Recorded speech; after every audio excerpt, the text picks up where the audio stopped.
کیا آپ اکثر اپنے غصے سے پریشان رہتے ہیں؟ آج کی ویڈیو آپ کی زندگی ہمیشہ کے لیے بدل سکتی ہے۔ ہم جانیں گے کہ کیسے قرآن کی آیات سے غصے پر قابو پایا جا سکتا ہے، ایک ایسا راز جو آپ کو جنتی بنا سکتا ہے۔ ویڈیو کو آخر تک دیکھیں کیونکہ یہ واقعہ آپ کے دل کو چھو لے گا۔ میرے ہفتہ وار درس قرآن سننے والی خواتین میں سے ایک معزز خاتون میرے غریب خانے پر تشریف لائیں اور کہنے لگیں، باجی، میں مسجد میں آپ کا درس سنتی ہوں تو مجھے محسوس ہوتا ہے کہ میں فضا میں اڑنے والا کوئی پرندہ ہوں۔ آپ کی باتوں سے میرے دل و دماغ کو تسکین ملتی ہے، مگر گھر پہنچ کر زندگی کے تقاضوں کی تلخی اتنی شدید ہوتی ہے کہ مسجد میں بیان ہونے والے اقوال اور میرے افعال میں کوئی مناسبت نہیں رہتی۔ یہ کہہ کر وہ بہن زاروں قطار رونے لگیں۔ میرے لیے یہ کوئی انوکھی بات نہ تھی۔ بہت سی بہنوں کو اسی تضاد کا سامنا ہے، حتیٰ کہ کئی شوہر محض اس لیے بیویوں کو درس قرآن میں ہی جانے سے روک دیتے ہیں کہ ان خواتین کی زندگیوں اور کاموں پر ان کا کوئی اثر نہیں ہوتا۔ خیر، میں نے اس ملاقاتی بہن کو دلاسا دیا، اس کی ڈھارس بندھائی اور دریافت کیا کہ وہ اپنا اصل مسئلہ بتائے تاکہ مجھے رونے کا اصل سبب معلوم ہو سکے۔ حوصلہ پا کر اس بہن نے بتایا، میرا خاوند نہایت جذباتی اور غصیلا ہے، بہت جلد بھڑک اٹھتا ہے۔ اس کی اس مزاج کی وجہ سے میں بھی اسے سخت الفاظ میں جواب دینے پر مجبور ہو جاتی ہوں، وہ بھی اسی طرح جواب دیتا ہے۔ میں اس سے نفرت کرتی ہوں اور دل میں اس کے خلاف کدورت رکھتی ہوں۔ میں اپنے اس رویے پر دل ہی دل میں نادم بھی رہتی ہوں۔ مجھے یہ تلخ احساس ستاتا رہتا ہے کہ میرا انجام بہت برا ہوگا۔ میں نے مسکرا کر کہا، اس کا علاج یہ ہے کہ ہم قرآن مجید کا دامن تھام لیں، قرآن کی طرف رجوع کریں اور اس کے مطابق چلیں۔ وہ بہن کہنے لگی، اسی لیے تو میں آپ کے پاس آئی ہوں۔ اب اس نے اپنے آنسو پونچھ لیے تھے اور اس کی آنکھوں میں امید کی کرن چمک رہی تھی۔ میں نے اس سے کہا، اللہ سبحانہ نے اپنی آیتیں نازل ہی اس لیے کی ہیں کہ ہم ان کا مطالعہ کریں، انہیں سمجھیں اور پھر ان پر عمل کریں۔ ہمیں پہلے ایک اصول پر متفق ہو جانا چاہیے۔ کیا آپ میرے ساتھ اس بات پر اتفاق کریں گی کہ آپ کی جنت کی کنجی آپ کے خاوند کے ہاتھ میں ہے، اور جب تک یہ شوہر یہ کنجی خوشی سے آپ کو تھما دے، آپ جنت میں نہیں جا سکتی؟ اس نے جواب دیا، جی، یہی بات تو مجھے پریشان کرتی ہے۔ میں نے عرض کیا، اگر آپ کو یقین ہے کہ اپنے خاوند سے چابی لیے بغیر آپ جنت کا دروازہ نہیں کھول سکتی، تو میری عزیز بہن، آپ کو معلوم ہونا چاہیے کہ آپ کا سرتاج آپ کا دشمن نہیں ہے، وہ سب لوگوں سے بڑھ کر آپ کا قریبی اور محبوب ہے۔ اس کی رضامندی کی بدولت آپ اپنے رب کی رضا کی مستحق بن سکتی ہیں۔ اللہ تعالیٰ کی عنایات حاصل کرنے کا یہی طریقہ ہے۔ ہم اب قرآن مجید کی آیات پر عمل کر کے اس کدورت کا علاج کریں گے جو آپ کے دل میں اپنے خاوند، بھائی، بہن، پڑوسن اور بچوں کے خلاف اپنے دلوں میں موجود کدورت کا علاج کر سکیں گی۔ آپ کا شوہر اگر آپ کے ساتھ بدسلوکی کرے تو بھی آپ اس کے ساتھ اچھا سلوک کریں۔ اگر وہ آپ کے ساتھ لڑ جھگڑ کر اپنے کام پر چلا جائے تو آپ گھبرائیں نہیں، شش و پنج میں مبتلا نہ ہوں، شیطانی وسوسوں پر کان نہ دھریں، اپنے اعصاب اور افکار پر بوجھ نہ ڈالیں، خاوند کی برائی کے مقابلے میں اچھائی کریں۔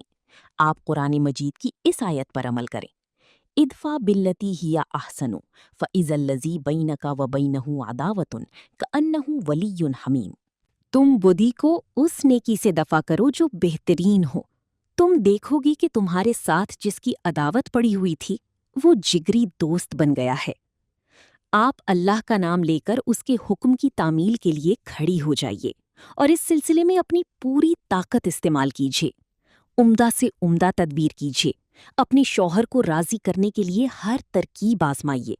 وہ گھر آئے تو مسکرا کر اس کا استقبال کیجیے، اس کے لیے اس کا پسندیدہ کھانا تیار کیجیے، بہترین کپڑے زیب تن کیجیے، خندہ پیشانی سے پیش آنا، مسکراہٹ قائم رکھنا، بات بات پر نہ الجھنا، ان اصولوں کو اپنائیے۔ اگر آپ کی کسی بات پر ناراضی کا اظہار بھی کرنا ہے تو اس کے لیے مناسب وقت کا انتخاب ہونا چاہیے۔ آپ دیکھیں گی کہ اس کے کتنے عمدہ نتائج آ جائیں گے، اور اس آیت مبارکہ پر عمل کریں۔ آپ دیکھ بھی چکی ہیں، آپ سے پہلے کئی بہنیں اس آیت پر عمل کر چکی ہیں۔ آپ بھی تجربہ کر لیں۔ لوگ اس آیت کو پڑھتے ہیں مگر اس پر عمل بہت کم ہی کرتے ہیں۔ میری یہ نصیحت بھری باتیں سن کر وہ بہن بولی، واللہ یہ کام تو بہت مشکل معلوم ہوتا ہے۔ میں نے جواب میں کہا، آپ کا یہ خیال درست نہیں، شیطانی اکساہٹ ہے۔ قرآن مجید تو انسانوں کی طبیعتوں اور مزاجوں کی مناسبت سے ہی رہنمائی دیتا ہے۔ اللہ اپنی مخلوق کو بہتر جانتا ہے، لہٰذا یہ کہنا کہ اس قرآن کی کسی آیت پر عمل کرنا دشوار ہے، اللہ کی حکمت اور ربانی مصلحت کے خلاف ہے۔ اگر آپ کے ذہن میں کبھی اس قسم کا خیال پیدا ہو تو فوراً اس آیت پر عمل کیجیے۔ وَإِمَّا يَنزَغَنَّكَ مِنَ الشَّيْطَانِ نَزْغٌ فَاسْتَعِذْ بِاللَّهِ إِنَّهُ هُوَ السَّمِيعُ الْعَلِيمُ۔ اور اگر تم شیطان کی طرف سے اکساہٹ محسوس کرو تو اللہ کی پناہ مانگ لو، وہ سب کچھ سنتا اور جانتا ہے۔ جب آپ سننے، دیکھنے اور جاننے والی ذات کی پناہ میں آ جائیں گی تو وہ آپ کو آپ کی اور شیطانی وسوسوں سے محفوظ رکھے گا۔ یہ سن کر وہ کہنے لگی، میں انشاءاللہ ایسا ہی کروں گی اور شیطانی وسوسوں سے دور رہوں گی۔ میں نے کہا، آپ کے علاوہ بہت سے لوگ اس آیت پر عمل کر چکے ہیں۔ میں نے کہا، اگر پھر بھی آپ کو امر الہی اور حکم ربانی پر عمل درآمد میں سستی و کوتاہی کا سامنا کرنا پڑے تو آپ یہ کلمات پڑھ لیا کریں۔ وَقُلْ رَبِّ أَعُوذُ بِكَ مِنْ ہَمَزَاتِ الشَّيَاطِينِ وَأَعُوذُ بِكَ رَبِّ أَنْ يَحْضُرُونَ۔ المومنون 97-98۔ پروردگار، میں شیطانوں کی اکساہٹوں سے تیری پناہ مانگتی ہوں، بلکہ اے میرے رب، میں تو اس سے بھی تیری پناہ مانگتی ہوں کہ وہ میرے پاس آئیں۔ آپ یہ بات بھی یاد رکھیں کہ قرآن مجید پر عمل کرنے کے لیے 2 چیزوں کی ضرورت ہے، صبر و استقامت اور اللہ سے قوی امید۔ ان دونوں صفات کے ساتھ اللہ تعالیٰ کے احکام پر عمل آسان ہو جاتا ہے۔ وَمَا يُلَقَّاهَا إِلَّا الَّذِينَ صَبَرُوا وَمَا يُلَقَّاهَا إِلَّا ذُو حَظٍّ عَظِيمٍ۔ حامیم سجدہ 35۔ یہ صفت زیب نہیں ہوتی مگر ان لوگوں کو جو صبر کرتے ہیں، اور یہ مقام حاصل نہیں ہوتا مگر ان لوگوں کو جو بڑی نصیب والے ہیں۔ وہ بولی، اے رحمان میری مدد کر۔ میں نے کہا، آپ اگر رحمان کی مدد چاہتی ہیں تو آپ کو چاہیے کہ اپنے خاوند کو معاف کریں اور یاد کریں کہ جب وہ غصے کی حالت میں ہو تو اس نے آپ پر کتنے احسانات کیے ہیں، آپ کے ساتھ کیسا حسن سلوک کیا ہے۔ آپ غصے سے بچیں، کیونکہ ایمان والوں کی صفت تو یہ ہے کہ وَإِذَا مَا غَضِبُوا هُمْ يَغْفِرُونَ، اور اگر غصہ آ جائے تو درگزر کر جاتے ہیں۔ کیا آپ نے کئی گناہ اور غلطیاں نہیں کی جن کے بارے میں آپ چاہتی ہیں کہ اللہ تعالیٰ انہیں معاف فرما دے؟ یہ آپ کے لیے ایک سنہری موقع ہے، اسے غنیمت سمجھ کر فائدہ اٹھائیے۔ وَلْيَعْفُوا وَلْيَصْفَحُوا أَلَا تُحِبُّونَ أَن يَغْفِرَ اللَّهُ لَكُمْ۔ النور 22۔ انہیں معاف کر دینا چاہیے اور درگزر کرنا چاہیے۔ کیا تم نہیں چاہتے کہ اللہ تمہیں معاف کرے؟ اللہ تعالیٰ کو تو یہ معلوم ہے کہ اس وقت آپ کا دل غصے سے بھرا ہوا ہے۔ اگر آپ نے اپنے غصے پر قابو پا لیا تو اللہ تو آپ کو صالحین کا مرتبہ عطا فرمائے گا۔ آپ اپنے قول و فعل میں غصے کے اظہار سے اجتناب کریں۔ وَالْكَاظِمِينَ الْغَيْظَ وَالْعَافِينَ عَنِ النَّاسِ وَاللَّهُ يُحِبُّ الْمُحْسِنِينَ۔ آل عمران 134۔ جو غصے کو پی جاتے ہیں اور دوسروں کے قصور معاف کر دیتے ہیں، ایسے نیک لوگ اللہ کو بہت پسند ہیں۔ وہ بولی، سبحان اللہ، مجھے تو ایسے معلوم ہو رہا ہے کہ یہ آیت میں پہلی بار سن رہی ہوں۔ میں نے کہا، میں چاہتی ہوں کہ آپ اس آیت پر عمل کریں اور اس کی حلاوت سے لطف اندوز ہوں۔ اس نے کہا، باتیں کرنا تو بہت آسان ہے، لیکن اپنے غصے پر قابو پانا کیسے ممکن ہوگا؟ میرا غصہ تو ایک آتش فشاں لاوے کی طرح ہے، جب تک پھٹ نہیں جاتا اسے سکون نہیں ہوتا۔ میں نے کہا، کیا میں آپ کو یہ بتا نہیں چکی ہوں کہ اللہ جو ہمارا خالق ہے، مالک ہے، وہ ہی ہمارے مسائل کے حل کا صحیح طریقہ جانتا ہے۔ اس خلاق علیم نے آپ کو اپنے غصے کی آتش فشاں پر کنٹرول کرنے کی صلاحیت دے رکھی ہے، مگر آپ اب تک اس صلاحیت کو بروئے کار نہیں لائیں۔ ارشاد الہی ہے، فَسَبِّحْ بِحَمْدِ رَبِّكَ وَكُن مِّنَ السَّاجِدِينَ وَاعْبُدْ رَبَّكَ حَتَّى يَأْتِيَكَ الْيَقِينُ۔ اپنے رب کی حمد کے ساتھ اس کی تسبیح کرو، اس کی جناب میں سجدہ بجا لاؤ، اور اس آخری گھڑی تک اپنے رب کی بندگی کرتے رہو جس کا آنا یقینی ہے۔ اب میں آپ کے سامنے ایک تعلیم یافتہ سمجھدار بہن کا عملی تجربہ بیان کرتی ہوں جس نے اللہ کی آیتوں کے مطابق اپنے آپ کو ڈھالا۔ اس نے اس بات کا تہیہ کر لیا تھا کہ قرآن حکیم اس کے صرف قلب و لسان پر نہ ہو بلکہ اس کے تمام اعضاء قرآن کے مطابق حرکت کریں گے۔ یہ بہن اپنی داستان یوں سناتی ہے۔ ایک دن میرے خاوند نے مجھے معمولی سی بات پر ڈانٹنا شروع کر دیا۔ اس کا غصہ دھیرے دھیرے بڑھنے لگا، وہ زور زور سے چیخنے چلانے لگا۔ میں پہلے تو آرام سے سنتی رہی، پھر میرے اندر ہی اندر غصہ بھڑک اٹھنے لگا۔ غصے کا ایک آتش فشاں لاوا تھا جو پھٹنے اور باہر نکلنے کے لیے بے تاب اور بے قرار تھا۔ میں اسے چلا چلا کر جواب دینے کے لیے تقریباً تیار ہی تھی کہ میرا دھیان اللہ کے کلمات کی طرف چلا گیا۔ مجھے اللہ کے کلمات اپنے سے زیادہ آئی کہ میرے رد عمل کا صحیح علاج یہ ہے کہ میں اللہ کی تسبیح کروں، جیسا کہ ارشاد الہی ہے، فَسَبِّحْ بِحَمْدِ رَبِّكَ وَكُن مِّنَ السَّاجِدِينَ وَاعْبُدْ رَبَّكَ حَتَّىٰ يَأْتِيَكَ الْيَقِينُ۔ الحجر 98-99۔ اپنی رب کی حمد کے ساتھ اس کی تسبیح کرو، اس کی جناب میں سجدہ بجا لاؤ اور اس آخری گھڑی تک اپنی رب کی بندگی کرتے رہو جس کا آنا یقینی ہے۔ میں نے اپنے آپ سے کہا، کیا میں اس وقت تسبیح کرنے کی پوزیشن میں ہوں؟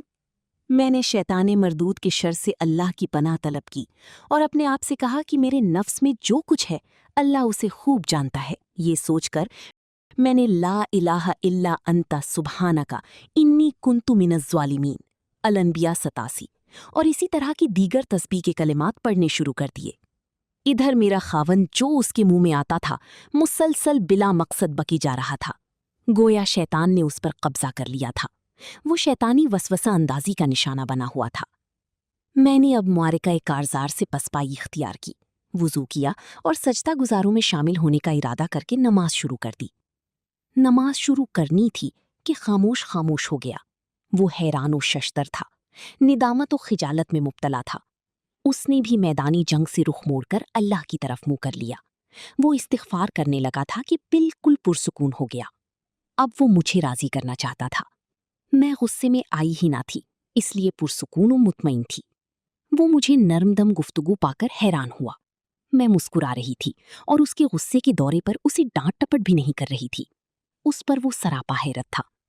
میں نے پہل کرتے ہوئے کہا، میں آپ سے درخواست کرتی ہوں کہ آپ مجھے میری جنت کی کنجی دے دیجیے۔ مجھے جنت کا بہت اشتیاق ہے۔ میں شیطان کو اپنے اس خواب کی تعبیر پانی میں حائل نہیں ہونے دوں گی۔